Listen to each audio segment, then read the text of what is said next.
Welcome to என்னுடைய சமையல். நான் இன்றைக்கு உங்களுக்கு கம்பம்பில்லு, அதாவது கம்பு உருண்டை, கம்பு லட்டு மாதிரி, அதாவது இப்போ உள்ள குழந்தைங்கள் வந்து இந்த மாதிரி உணவு அதிகமாக எடுத்துக்கிட்டது கிடையாது. ஆகையினால அந்த குழந்தைங்கள் சாப்பிட்ற மாதிரி அதை எப்படி உருண்டை செய்து கொடுக்கலாம் அப்படிங்கிற மாதிரி நான் எடுத்து வச்சிருக்கிறேன் பொருட்கள். நீங்கள் ஒரு 100 கிராமுக்கு கொஞ்சம் அதிகமாகவே அந்த கம்பு, நல்ல காஞ்ச கம்பு, நல்ல கம்பு எடுத்து வச்சிருக்கு. கம்பம்பில்லுன்னு சொல்லுவோம். இது வந்து ஏன்னா இது வந்து தனியாக இருக்கும்போது டேஸ்ட் நல்லா இருக்கும். ஆனால் இதோட சேர்த்து நீங்கள் இது பண்ணும்போது இன்னும் நல்ல ஒரு டேஸ்ட், குழந்தைங்க வந்து நல்லா சாப்பிடும். ஆகையினால இது ஒரு 100 கிராம் நான் எடுத்து வச்சிருக்கிறேன். இது வந்து பொரிகடலை. வெல்லம் வந்து 200 கிராம் வேணும். இது வந்து நம்ம டேட்ஸ், இது வந்து பேரிச்சம்பழம். இது வந்து நல்லது, பிள்ளைங்களுக்கு நல்ல அயன் கொடுக்கக்கூடியது, அயன் சத்து. ஸோ இது ஒரு 4-5 எடுத்து வச்சிருக்கிறேன்.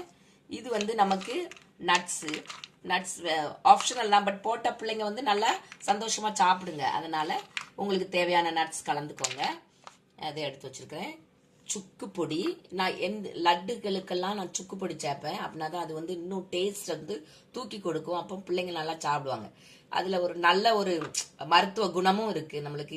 இன்னொன்று ஒன்று சொல்லணும், இந்த கம்பு வந்து ரொம்ப குளுமை உள்ளது, அதாவது நல்லா நம்ம உடம்புக்கு வந்து சூட்டை தணிக்கக்கூடியது. ஆகையினால வாய்ப்புண், வயிற்றுப்புண் இருந்தால் கூட குணமாகும். இன்னொன்று, ரொம்ப சளி, ஆஸ்துமா நோய் இருக்கிறவங்க, இருமல் இருக்கிறவங்க, நம்ம இழப்பு இருக்கிறவங்க இதை கொஞ்சம் சாப்பிட்றது கொஞ்சம் குறைச்சிக்கோங்க. அதாவது நம்ம இந்த வின்டர் சீசன்ல இதை சாப்பிடக்கூடாது. நான் இதை செய்யறேன், ஆனா நீங்க சம்மர்ல நீங்க செய்யுங்க. அப்புறம் இது வந்து நம்ம சுக்கு பொடி, கொஞ்சோண்டு உப்பு, நமக்கு அந்த ஏலக்காய் பொடி வச்சிருக்கிறேன். இது வந்து நெய், கொஞ்சோண்டு நான் நெய் சேர்ப்பேன். நெய் சேர்த்தா நல்லது, குழந்தைங்களுக்கு நெய் சேர்த்தா நல்லது. ஆகையினால நான் நெய் எடுத்து வச்சிருக்கிறேன். இப்போ வறுத்துக்கிடுவோம். நீங்க மாவா கிடைச்சா கூட வாங்கிக்கிடலாம். வாங்கிக்கிட்டு நீங்க நெய்யில வறுத்துக்கிடலாம், அந்த மாதிரி செய்யலாம். நான் வந்து இப்படி ஃப்ரெஷ்ஷாக நான் செய்ய போறேன். இது நல்லா இன்னும் நல்லா இருக்கும். இதை நான் வீட்டில் இந்த மாவு பண்றது ரொம்ப நல்லது. இது நல்லா பொரிஞ்சுக்கிடட்டும், நல்லா ஈவனா ஒன்போல எல்லாமே நல்லா பொரியணும், அதாவது நல்லா வறுபடணும், நல்லா மணக்க மணக்க வறுக்கணும். ஓரளவு வறுபட்டிருக்கு, இன்னும் வறுக்கணும். நல்லா வாசனை வருது, நல்லா அது அப்படி பாப்பு கூட ஆகும். இந்த மாதிரி நல்லா, ஆனால் வறுத்துக்கிட்டே இருக்கணும், கிண்டி கிண்டி விடணும், விட்டுட்டு பேரக்கூடாது, அப்புறம் நல்லா இருக்காது. ஒழுங்கா வறுக்கணும். வறுத்துக்கிடணும். நல்லா கலர் மாறும், வாசனை வரும், 1-2 அப்படி பொரிய ஆரம்பிக்கும். அந்த நேரம் நீங்க எடுத்துடணும். இப்போ இது லைட்டா இதை வறுத்துக்கிடுவோம். ஏன்னா இப்போ கொஞ்சோண்டு கொஞ்சம் இருக்குதுன்னா நீங்க வந்து வறுக்காம கூட போட்டுக்கிடலாம் கொஞ்ச நாள். அதாவது நம்ம வச்சு சாப்பிடணும் அப்படிங்கும்போது இதெல்லாம் கொஞ்சம் வறுத்து போட்டா இருக்கும், இல்லாட்டி கெட்டு போயிடும். ஆகையினாலதான் கொஞ்சம் வறுக்கும். இதை லைட்டா வறுத்துக்கிட்டு அதுக்கப்புறம் சின்ன சின்னதா கட் பண்ணி அல்லது பொடிச்சு வச்சுக்கிடுவோம். லைட்டா ஒரு திருக்கி வச்சுக்கணும். பவுடராகவும் நீங்க அரைச்சிக்கிடலாம், உங்களுக்கு எப்படி வேணுமோ அப்படி. ஆனா நான் வந்து ரொம்ப பவுடர் ஆக்காம கொஞ்சம் லைட்டா ரவை பதத்துக்கு நான் இதை அரைச்சி எடுத்துக்கணும். இது வந்து லைட்டா ரவை பதத்துக்கு இருக்கு. இன்னும் ஒரு 2 சுத்துனா நல்ல மாவா ஆயிரும். ஆனா லைட்டா ரவை பதத்துக்கு, ஏன்னா இப்படி இருந்தா டேஸ்டா இருக்கும். நாங்க அந்த காலத்துல வந்து இதுதான் ஸ்கூலுக்கு எடுத்துட்டு போவோம். இதுல சீனி போட்டு, ஏலக்காய் சுக்கு போட்டு அரைச்சி சீனியும் போட்டு ஸ்கூலுக்கு ஃபுல் டப்பா அரிசி மாவு, இதெல்லாம் இந்த மாவெல்லாம் நாங்கள் ஸ்கூலுக்கு நிறைய மாவுகள் ஸ்கூலுக்கு ஹாஸ்டலுக்கு எடுத்துட்டு போவோம் அந்த மாதிரி. சரி, இப்போ நம்ம பொரிகடலையும் அப்படி பொடிச்சுக்கிடுவோம் அந்த ரவை பதத்துக்கு. அதாவது கொஞ்சம் பீசஸ் இருக்கிற மாதிரி. உங்களுக்கு கொஞ்சம் பவுடரா இருக்கணும்னா அது, ஆனால் இப்படி இருந்தால் தான் டேஸ்டா இருக்கும்.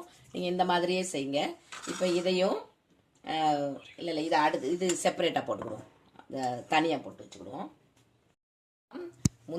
முந்திரி பருப்பு, இந்த நம்ம டேட்ஸ், இந்த பேரிச்சம்பழம், இதை ஒரு 2 சுத்து, அதாவது பீசஸ் இருக்கணும்.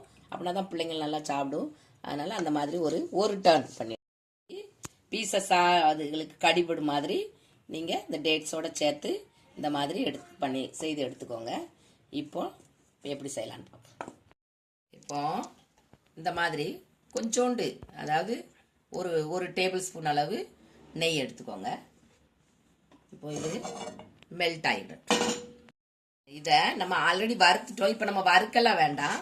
அந்த வெண்ணெயில், சூடான வெண்ணெயில் கொஞ்சம் கலந்து விடுவோம். வறுத்து அதை வேகலாம், அதாவது நல்லா மிக்ஸ் ஆகிக்கணும் டேஸ்ட்டு. அதுக்கப்புறம் மிக்ஸ் ஆனவுடனே நம்ம இந்த மாவு, அரிசி மாவு கூட போட்டுக்கிடலாம். பொரிகடலை மாவு இன்னும் நல்ல ஒரு டேஸ்ட் கொடுக்கும். அரிசி மாவு வேணா நீங்கள் அரிசி மாவு கொஞ்சோண்டு வறுத்து இதோட போட்டுக்கோங்க. பொரிகடலை மாவு இன்னும் ஒரு நல்ல டேஸ்ட் கொடுக்கும். குழந்தைங்க இன்னும் நல்லா சாப்பிடும். ஆகையினால நான் அரிசி மாவு கலந்து பொரிகடலை மாவு கலந்துருக்கிறேன். இன்னும் கூட கொஞ்சம் கீ போடனா போட்டுக்கிடலாம். என்றைக்குமே குறைவாக பண்ணுங்க, அப்படின்னா தான் குழந்தைங்களும் சாப்பிடும்.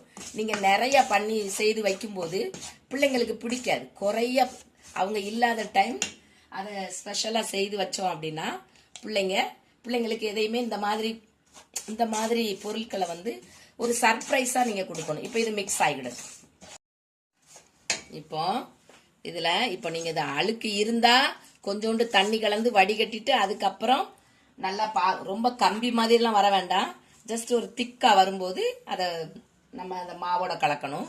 இப்போ என்னோடது நல்லது தான், அதனால நீங்கள் நல்ல வெல்லமே வாங்கி நீங்கள் இதை மாதிரி செய்யுங்க. இப்போ இது மெல்ட் ஆகிடட்டும். ஆனால் இது ரொம்பவே காய்ச்சிக்கிட்டு இருக்க வேண்டாம், போதும். ஏன்னா அப்புறம் அது கல் மாதிரி ஆயிரும். இந்த மாதிரி மெல்ட் ஆன உடனே, அதாவது நல்லா ஊறுகின உடனே நம்ம கேஸை பந்த் பண்ணிடணும். ஸ்லோ இதில் வைக்கணும். அப்படி இல்லை உங்களுக்கு 1 டீஸ்பூன் தண்ணி ஊற்றி கூட நீங்கள் இதை இந்த மாதிரி மெல்ட் பண்ணி எடுத்துக்கலாம். இப்போ இந்த மாவோட இதை நம்ம கலக்க போகிறோம். இப்போ நம்ம இந்த நட்ஸையும் எடுத்து போட்டுக்கிடுவோம்.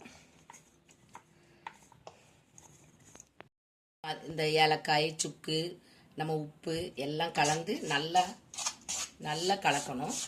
அப்புறம் இதில் நீங்கள் உங்களுக்கு தேன் கலக்கணும் அப்படின்னா, இதில் நான் அடுப்பு அதாவது அடுப்பு எரியலை, நான் அடுப்பு எரியாமல் தான் வச்சுருக்கிறேன். சும்மா இந்த பிளாட்ஃபார்முக்கு போகாமல் இப்போ நான் பிளாட்ஃபார்முக்கு போவேன். இந்த மாதிரி நல்லா மிக்ஸ் பண்ணி எடுத்துக்கோங்க. சூடு போயிட்டுனா கைட்டு பண்ணிக்கோங்க, ஒன்றும் பிரச்சனை இல்லை. இப்போ இதை நல்லா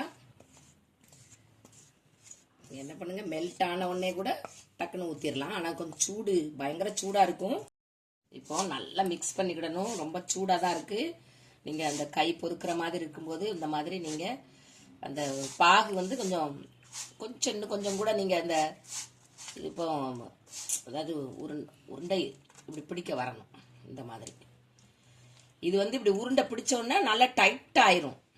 அந்த மாதிரி என்னது பாகில் உங்களுக்கு ரொம்ப திக்காக இருக்கிற மாதிரி உங்களுக்கு தெரிஞ்சதுன்னா 1 டீஸ்பூன் 2 டீஸ்பூன் தண்ணி ஊற்றிக்கோங்க, ஒன்றும் பிரச்சனை இல்லை. தண்ணி ஊற்றாமலும் பண்ணலாம், அல்லது வெண்ணெய் போட்டுக்கோங்க.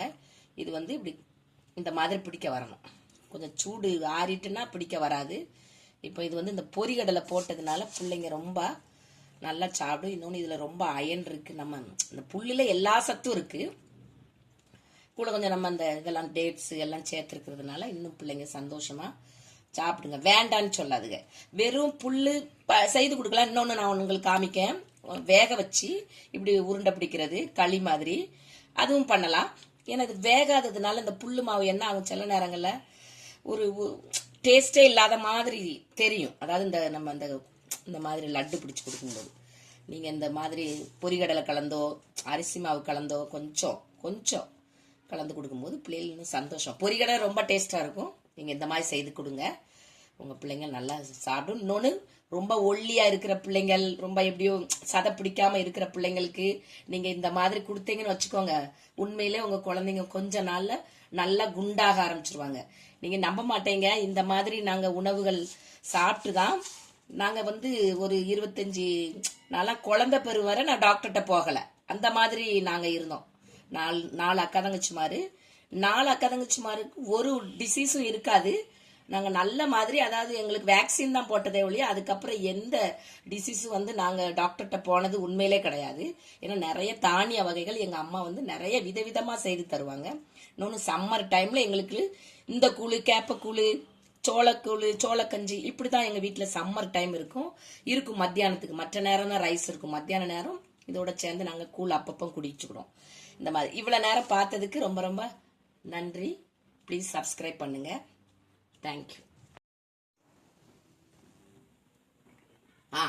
இந்த மாதிரி நான் உருண்டை பிடிச்சி வச்சுட்டேன். ரொம்ப டேஸ்டா இருக்கும். இந்த மாதிரி பொரிவடை போட்டு நீங்க செய்து உங்க குழந்தைங்களுக்கு கொடுங்க. ரொம்ப நன்றி.